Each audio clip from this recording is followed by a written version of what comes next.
سید نے کہا بھائی میں جیت گیا ہوں، 3 دفعہ میں نے گرا دیا، بس مجھے انعام دو جلدی۔ جنید بغدادی آئے، بادشاہ نے کہا جنید یہ ماننے والی بات نہیں، یہ جو تم نے کیا یہ کوئی ماننے والی بات۔ بولا بادشاہ سلام بہت طاقتور، اس کی طاقت کا آپ کو اندازہ نہیں، میں نہیں اس کے ساتھ میں لڑ سکتا، واقعی اس میں زور زیادہ ہے۔ بادشاہ نے کہا کہ اچھا،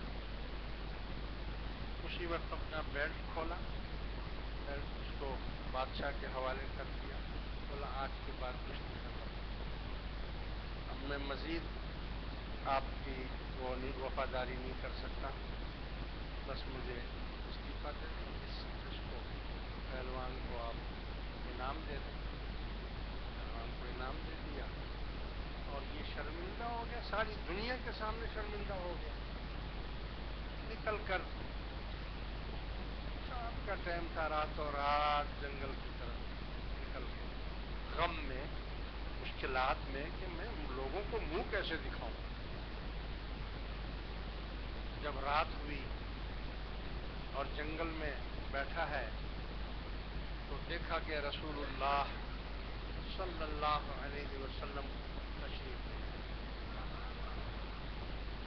اور آ کر جنید کو گلے سے لگایا، اے جنید، جب تو اکھاڑے میں میرا وہ بیٹا اترا تھا سید، میں دیکھ رہا تھا کہ پتہ نہیں تو اس کی ہڈی پسلی توڑے گا، میں اس وقت دیکھ رہا تھا، مگر جب تو نے اپنی عزت کو بھی قربان کر دیا، سب کچھ قربان کر دیا اور میرے بچے کو انعام دلا دیا، تو میں اتنا راضی ہو گیا، اتنا خوش ہو گیا ہوں کہ میں رات کا انتظار کر رہا تھا کہ میں آ جاؤں۔ اچھا، جب اس کو سینے سے لگایا جنید بغدادی کو، حضور کے سینے مبارک سے لگنا کیا کیا روشن ہو گیا، فرش سے لے کر عرش تک اور زمین سے لے کر 7ویں زمین تک سب کچھ عیا ہو گیا، کھل گیا۔ فرمایا جنید ایک وعدہ کرو۔ بولا کیا وعدہ؟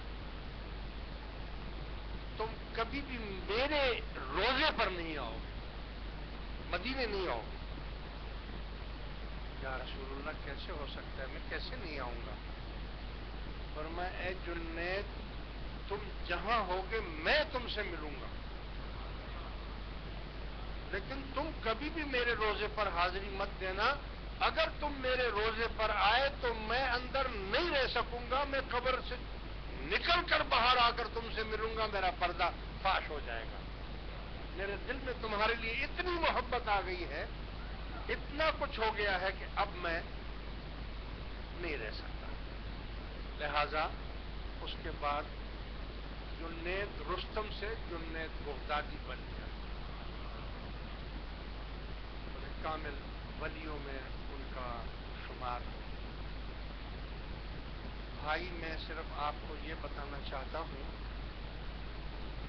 اس زمانے میں اگر آپ دیکھیں اس طرف زیادہ دھیان دیں، میں آپ کو وہ چیز بتانا چاہتا ہوں کہ جس کی طرف آپ کا دھیان ہی نہیں ہے، بلکہ کسی کا نہیں ہے، کسی کا دھیان نہیں ہے، یہاں تک کہ علماء کا بھی دھیان نہیں ہے۔ جو علماء ہیں ان کا بھی دھیان نہیں ہے۔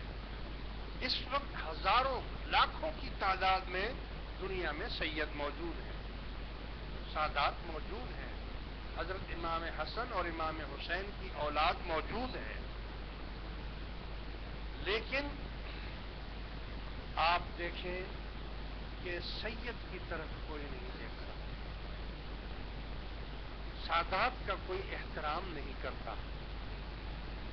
عمرے بہت کر لیں گے، حج بھی کر لیں گے، خیراتیں بھی کر لیں گے، زکاتیں بھی دے دیں گے، صدقے بھی دے دیں گے، نیکیاں بھی کر لیں گے، لیکن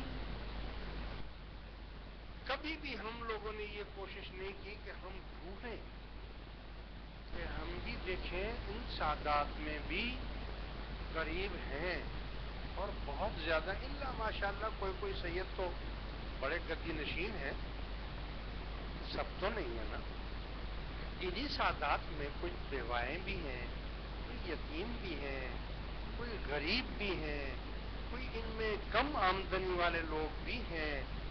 تو ہماری جماعت کو یہ چاہیے کہ وہ ڈھونڈ کر دیکھیں کہ سادات کون ہیں، ان کی مدد کی جائے، کیونکہ اس زمانے میں کوئی بھی ان کی مدد کرنے والا سوائے اللہ کے اور کوئی نہیں ہے۔ نہ کوئی تنظیم ہے، نہ کوئی ادارہ ہے۔ جتنے بھی ادارے بنے ہوئے ہیں، ہزاروں ادارے ہیں، ہزاروں، کوئی اے جی ہے تو کوئی الخدمت ہے تو کوئی المصطفیٰ ہے تو کوئی کیا ہے، کوئی کیا ہے، اس میں کوئی شک نہیں ہے۔ دنیا بھر سے وہ زکوٰۃ، فطرہ، شرم قربانی وغیرہ جمع کرتے ہیں، اور جمع کر کے وہ ضرور یتیموں اور بیواؤں کو بلواتے ہیں، اور فوٹوگرافروں کو بھی بلواتے ہیں، تصویر بھی کھنچواتے ہیں، اور اس میں وہ دکھاتے ہیں کہ دیکھو ہم نے بیواؤں کو مشینیں دے دی، ہم نے بیواؤں کو جناب علی ہم نے کھانا دے دیا، ہم غریبوں میں کپڑے بانٹ رہے ہیں۔ یہ خبروں میں بھی، ٹی وی میں بھی اور اخباروں میں بھی یہ چیزیں وہ دکھاتے ہیں۔ تم نے کون سا احسان کیا؟ اول تو زکوٰۃ تمہارے باپ کی نہیں ہے، زکوٰۃ تو اللہ کا مال ہے، آپ نے دے دیا ہے، آپ کا کسی پر کوئی احسان نہیں ہے۔ دوسرے یہ ہے کہ کون سا تم نے اپنی جیب سے دیا ہے، مسلمانوں سے جمع کر کے تم دے رہے ہو۔ تیسری بات یہ ہے کہ جب کسی عالم سے آپ پوچھیں کہ بھئی میرے پڑوس میں یا میرے خاندان میں یا میرے رشتہ داروں میں ایک بیوہ ہے اور کچھ یتیم ہیں لیکن وہ سید ہیں، کیا میں ان کو زکوٰۃ دے سکتا ہوں؟ تو مولوی صاحب فوراً کہے گا کہ نہیں، آپ سید کو زکوٰۃ اور صدقہ نہیں دے سکتے ہیں۔ اور الحمدللہ سید اور سادات کو اگر آپ کہیں گے کہ بھی زکوٰۃ لے لو، وہ لے گا بھی نہیں، وہ لے گا بھی نہیں۔ تو کیا کوئی ایسا فنڈ بھی ہے یا ایسی بھی کوئی چیز ہے کہ جو نہ صدقہ ہو نہ زکوٰۃ ہو، اور اپنے کمائی میں سے خمس ان کو دیا جائے، ان غریبوں کو، ان کم آمدنی والوں کو؟ تو کچھ کی تو میں بات نہیں کرتا، الا ماشاء اللہ جو کچھ گدیاں ایسی بڑی بڑی ہیں کہ جن کے بزرگوں نے کمائیاں کی ہیں، ان کی تو بات الگ ہے۔ لیکن عام طور پر سیدوں کا یہ حال ہے اس زمانے میں کہ اول تو ان کے پاس تعلیم نہیں ہوتی۔ وجہ یہ ہے کہ غربت اتنی ہوتی ہے کہ وہ اپنے بچوں کو تعلیم نہیں دے پاتے۔ دوسرے نمبر پر سید میں کوئی ہنر نہیں ہوتا، اس کے پاس کوئی ہنر نہیں ہوتا۔ کیوں؟ اگر وہ لوہار کا کام سیکھے تو شرم آتی ہے کہ خاندان والے کیا بولیں گے، اگر موچی کا کام سیکھے تو بولیں گے خاندان والے کیا بولیں گے، اگر وہ کسی اور چیز کا کام، کوئی سنیارے کا کام سیکھے تو کہتے ہیں کہ یار وہ خاندان میں رسوائی ہو جائے گی۔ تو پتہ چلا کہ ایک تو وہ سید جاہل رہ گئے، دوسرا کوئی ہنر بھی ان کے پاس نہیں رہا، تیسرے نمبر پر اس کو نوکری بھی نہیں ملتی، چوکیدار کی نوکری بھی اگر اس کو وہ جا کر کہتا ہے کہ میں سید ہوں، تو اگر مسلمان ہے تو کہتے نہیں بابا ہم سید کو نہیں رکھیں گے۔ کیوں بھائی؟ بابا سید کے سے ہم کام لیں گے، بیعت بھی ہوگی، ہم اس کو یہ تھوڑی بول سکتے ہیں جوتے پالش کر دو، یہ تو نہیں بول سکتے کہ پانی لا دو، یہ تو نہیں بول سکتے۔ ہم دوسرا آدمی رکھتے ہیں، وہ چوکیداری کا کام بھی کرتا ہے، ہمارے جوتے بھی صاف کر دیتا ہے، ہم پانی منگواتے ہیں وہ بھی لے آتا ہے، ہمارے مہمانوں کی خدمت بھی کر دیتا ہے۔ بابا سید سے ہم کیسے کروائیں گے؟ لہذا بتاؤ، یہ میں روح بتا رہا ہوں آپ کو اسلام کی، اسلام کی روح آپ